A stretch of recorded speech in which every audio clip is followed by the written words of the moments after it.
salaamullaahi calaykum waraxmatullaahi tacaala wabarakaatu. daawadayaal dhegeystayaal idin ahaantiinba kusoo dhawaada barnaamijyo xiisa badan. haba ugu horeeya barnaamijkana hadeer idiin soo gudbin doono kaasoo ka hadlaya dad naguna nool dhulkani dushiisa balse aanan arkayn. waaw, sidee ku dhacday? dadkaasi xagay ka yimaadeen? maxay quutaan? maxay cunaan? xagay? barnaamijkaas oo faahfaahsan waxaad kaga bagan doontaan barnaamijkani gudihiisa ee la socosho wacan. asxaabtaada kuwaad jeceshahana usii sheergaray adigoo mahadsan. waxaana war isqaanacada dhahay masanid.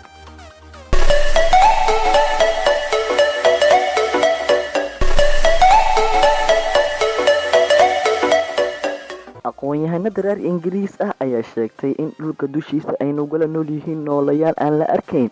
aqoon-yahanadan oo ku takhasustay cilmiga xidigaha magaceedana lagu sheegay Healthy Sharman ayaa sheegtay in dhulka ay nagula nool yihiin noolayaal aan la arkayn. aqoon-yahanadan oo sheegtay in noolayaashan ay yihiin ummado kale dhulka ayay nagula nool yihiin, meel kasta way joogaan. intaasi oo milyan oo nooc noola ah ayaa dhulka ka jirta ayay tidhi Healthy Sharman mar ay la hadlaysay hay-adda Britain u qaabilsan warbaahinta ee BBC-da. sidoo kale aqoon-yahanada reer imaaraad ah oo shaki gelisay qiyaamaha hadalka ayay sii wadatay iyada oo tidhi noolayaashan aan ka hadlayno jirkooda kama samaysna nitrogen amaba carbon sida biniaadamka oo kale, balse waa ay nala nool yihiin mana arki karno. Healthy Sharman ayaa horey ugu guuleysatay dhowr abaalmarin oo sida la sheegay ay ku muteysatay dadaalada xagga sayniska iyo cilmiga xidigaha.